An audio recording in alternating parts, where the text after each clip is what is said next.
E aí, minha rapaziada, tudo bem com vocês? Daniel Browne falando, mais um vídeo aqui do canal Browne Fogo, absolutamente tudo sobre o Botafogo de Futebol Regatas. Primeiro, muito obrigado aí pela moral que vocês estão dando aqui ao canal, a gente chegou a 98.600, tá? Faltam exatamente 1.400 inscritos para batermos os 100 mil, tá legal? Mas primeiro, vamos alcançar os 99, tá? Então, vambora, eu quero mais 100 inscritos, tá? 98.600 para 700, né? Não é pedir muito. Tá, pô, Browne, tem 3 contas. Caramba, então se inscreve nas 3. Tá legal? Vamos dar aquela moral. Pra gente bater os 98.700 amanhã. E gradativamente vai chegando, 99, daqui a pouco 100 mil. A gente tá aqui festejando com a plaquinha, né?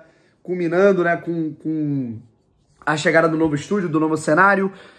E vambora, rapaziada. O negócio é o seguinte, deixa eu trocar uma ideia aqui com vocês, tá? Bom,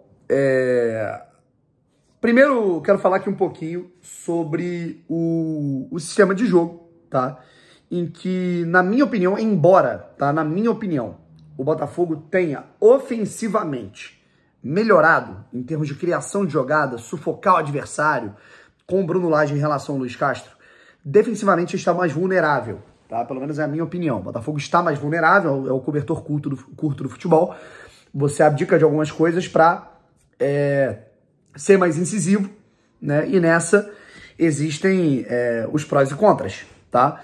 O Botafogo ele melhorou seu índice de gols por partida nos últimos jogos, tá? Mas, ao mesmo tempo, o Botafogo é uma equipe que ela sofre um pouco mais, né, do que o normal, do que vinha sofrendo na sua retaguarda, tá? E isso até desde o Cláudio Caçapa, né? Tipo assim, com o próprio jogo contra o Grêmio, né? Em algumas outras ocasiões, o Botafogo, né, dependeu muito do Lucas Perry e tudo mais, e aí como a gente pode voltar a ter uma solidez um pouco maior, tá? E na minha opinião isso passa por não mexer tanto na estrutura do time que já vinha dando certo no primeiro turno, tá? Ele tá longe de dar errado, tá? O Botafogo tá longe de dar errado, mas agora, isso por conta de uma derrota num clássico, o Botafogo jogou bem, né? O lá e cá fez o Flamengo acabar ganhando o jogo, mas o Botafogo foi bem no jogo, tá? Além das polêmicas de arbitragem e tudo mais. Mas agora, o que na minha opinião é fundamental é o Botafogo, em alguns pontos, ele desentrosar mais do que o normal. Por quê? Tira-se o de Plácido, que estava o primeiro turno inteiro e muito bem, JP Galvão, por opção técnica, tá? Eu sinceramente, eu não tenho essa informação de que o de Plácido passou mal, tá? Não bate com aquilo que eu recebi, não, tá? Gabriel Pires no Tietê é algo que... Assim, eu acho um absurdo. Não acho absurdo. Acho que são 2 bons jogadores que vão disputar a posição, mas também mexe na estrutura da equipe, até em aspecto social, né, cara, de jogadores que foram bem no primeiro turno e num dos jogos mais importantes do ano acabam ficando de fora, tá? Embora, tá, o Tietê tenha entrado mal no jogo e o Gabriel, ele não tava mal na marcação. O Gabriel, ele tá longe de ser um jogador ruim. Na parte ofensiva, ele é um cara que cria, e na parte defensiva é um cara que rouba a bola. Mas o Gabriel é imprudente, tá? O Gabriel é um jogador que ele... a todo momento ele quer dar uma caneta, um toque a mais. Ele quer dar um passe de trivela, ele quer dar uma levantada. Ele se arrisca muito, porque ele é muito bom, então ele tem uma confiança muito boa. E isso gera, assim, alguns lances muito perigosos, alguns riscos inacreditáveis, jogo a jogo. Embora ele seja um baita jogador, tá? E isso tem que mudar. Assim... E outra coisa é a ponta direita. Beleza? Hoje, pra mim, né, o Vitor Sá é titular incontestável do Botafogo, independente da escalação, independente do sistema de jogo, independente de onde ele é colocado. O Vitor Sá é titular do Botafogo. Hoje, o Vitor é o melhor ponta do Botafogo. Há um carinho muito grande pelo Luiz Henrique, que vem fazendo um baita campeonato, isso é inegável. Mas, assim, o nível apresentado pelo Vitor Sá é um absurdo nos últimos jogos. E, assim, cara... Acho que boa parte daquilo que a gente está tentando solidificar de novo passa pela ponta direita. Tá? Passa pela ponta direita. A gente está falando aqui desde o início do campeonato, desde antes do Botafogo entrar nessa onda louca de ganhar todos os jogos e entrar na liderança, que o Botafogo precisa de reforço na ponta direita. Tá? O Botafogo foi lá e buscou o Diego Hernandes, que joga ali. Né? Daqui a pouco a gente volta no Diego Hernandes. Tá? Mas fato é que o Júnior Santos, no primeiro turno, ele abocanhou aquela posição, porque ele estava bem, ele estava confiante. é um touro, defensivamente ajudava, ofensivamente era uma explosão grande, um arranque grande que fazia o Botafogo ganhar terreno para chegar atacando. Só que o Júnior Santos, ele caiu muito de produção, tá? Não sei porquê, mas, enfim, né? O Júnior, ele de fato, ele caiu muito de produção, tanto na parte defensiva quanto na parte ofensiva. Tanto é que o Júnior hoje, né, na ponta direita, ele acaba sendo a terceira opção, né?